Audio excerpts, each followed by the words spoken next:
With the big telephone company, for caller ID, call blocking, call forwarding, call waiting, and three-way calling, you can end up paying almost $50 a month for all that. But with Rev Voice, you get all those features for free.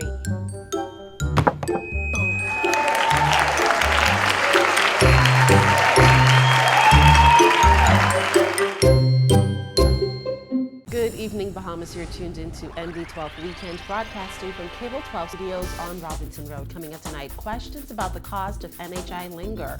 A PLP MP disagreeing with those progressive government claims by the Minister of National Security. How the private sector factors into the National Development Plan, why you should start caring for your colon's health. And as always, we count down the top quotes and news this week. I'm Paige McCartney. We've got those stories and more straight ahead on MB12 Weekend.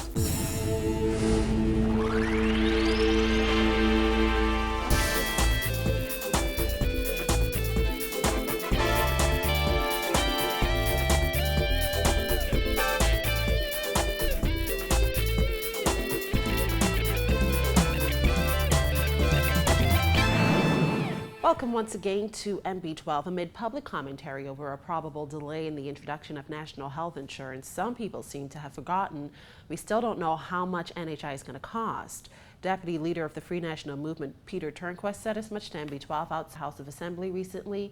He charged that there's no such thing as a free lunch.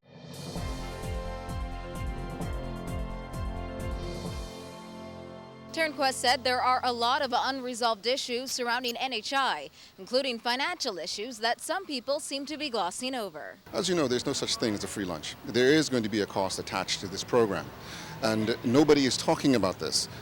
They're not talking about the downstream effects that this so-called public insurer is going to have on the rest of the insurance industry, and there will be an effect. Exactly how much NHI is going to cost is still unknown. Back in December, exactly how much NHI is going to cost is still unknown. Back in December, Deputy Chief Medical Officer Dr. Delon Brennan said the first year of primary care services would cost upwards to $100 million, but will not require any new taxation. The Prime Minister had said in October government is considering a tax to help fund the scheme, but Brennan noted a tax would only be necessary if the full vital benefits package is rolled out. There's still no timeline as to when that will happen.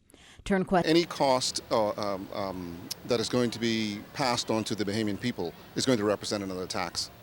That tax is going to have an effect on the cost of doing business, and it may actually cost some people their jobs. Turnquest said there needs to be a financial plan in place for NHI, and government is being reckless in not having one. And so while we all agree that there is some form of universal health coverage that is necessary, when we start talking about primary health care, that is as wide as it is long, and there's no end to it. And so without some kind of plan in place that we can look at and evaluate and we can cost out, I think the government is being reckless almost in respect to the proposals that they're putting forward. He also criticized NHI for, in his opinion, not adequately addressing catastrophic care. You don't see people going out to have cookouts to go to the doctor. You see them having cookouts when it's cancer, when it's heart, when it's brain, when it's a serious accident or something of that nature. The plan that has been announced thus far doesn't address that. And so when you hear the ministers talking about, oh, we're going to eliminate cookouts, that is not in the plan. That's not what they're talking about. They've been talking about primary health care. The truth of the matter is that what is being proposed is nothing more than what you already have. That is that you can go to the public hospital and see a doctor. Reporting for NB12 Weekend, I'm Dana Smith. While Tall Pines MP Leslie Miller is not of the belief that this Christie administration is the most progressive in the nation's history, while he said he didn't want to necessarily bash the government, he must admit the government has fallen short of being worthy of the title.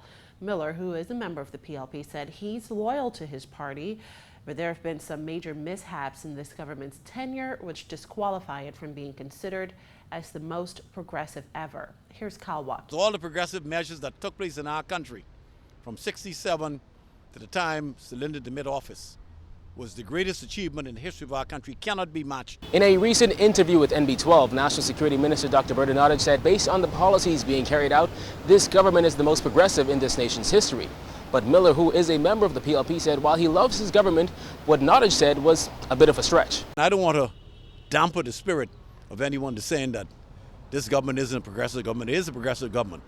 But history dictates when the books are written as to who ushered in the most things that affect the lives of the daily Bahamian. That can only be Lyndon Oscar Pinland. Miller said Sir Lyndon O. Pinland, who's often called the father of the nation, and Arthur Dion Hanna are two whose legacy could never be matched in the Bahamas, regardless of what anyone thinks. Those two men were the ones that made us what we are today, and I'm very proud and always thankful for what they did to this country and by extension did in my life and every Bahamian life. A lot of them don't want to give them credit, you know, but it says that a prophet is on his own hometown. So, you know, some of the Toms who can never give them what is due them. I pay no attention to them. And that's why I say always deal with the pot cakes. There's more us than y'all, you see. Nottage said seeing all the policies and measures the Christie administration is putting in place, it would be in the best interest of the Bahamian people to re-elect the PLP when an election is called. But Miller says in times like these, politics gets the best of people. And a lot of times, he said people end up speaking along party lines instead of the truth and facts. Which particular government at a point in history did the most for the country? Some people said Mr. Ingram did. I don't know where the hell they get that from. That he did more than Sir Lyndon. I mean, he don't believe that himself. And he will tell you that is not so. Throughout this term, the government has been criticized on a wide range of issues, from value-added tax to the gaming referendum to crime and unemployment.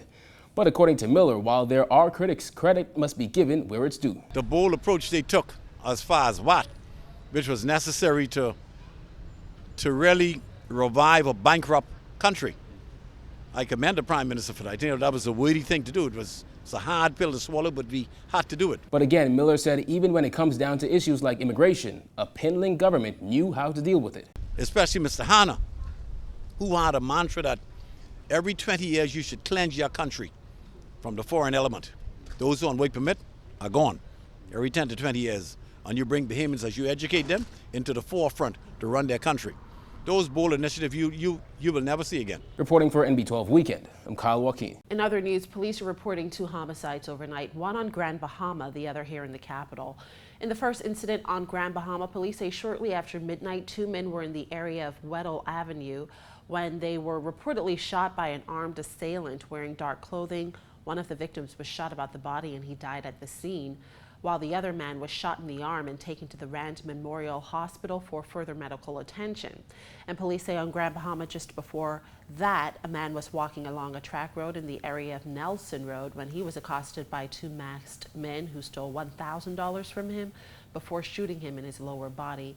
EMS transported him to the hospital as well. And then here on New Providence, police say just after midnight, a man was found suffering from a wound to the body on Wolf Road near East Street. He was taken to hospital where he died this morning. Police are investigating his death as a homicide as well. If you have information on these violent crimes, police want you to contact them at 919 or at Crime Stoppers at 328-TIPS. And leaders of the Democratic National Alliance say value-added tax coupled with the onset of national health insurance would only result in the financial murder of the middle-class Bahamian. The party's deputy leader, Chris Mortimer, said Bahamians have been overtaxed by both the Free National Movement and the Progressive Liberal Party, and the middle class is only deteriorating as a result. Simone Davis reports. The DNA deputy leader noted that under the Christie and Ingram administrations, the Bahamas has failed to evolve in many ways, but the recent implementation of tax schemes has set the country back many years as the middle class turned into the lower class, and lower class Bahamians are now deep in poverty. As we all know, that engine has been declining and declining over successive governments.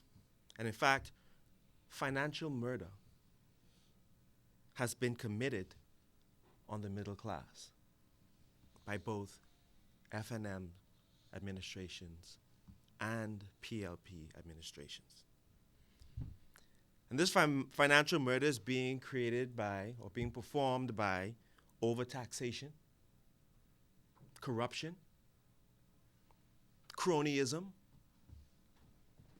And where has that left us as a country. As he listed a number of issues facing the nation, including the country's rise in debt, poverty, and crime, Mortimer said it's a crying shame that hundreds of thousands of Bahamians were already struggling to survive before the new taxes, and yet the government showed no mercy when implementing the schemes. We are a country with a weak fiscal position. We have debt that is rising in this country. The demand for our tourism product is declining. And as we all know, last year was the bloodiest level of crime that this country has ever seen.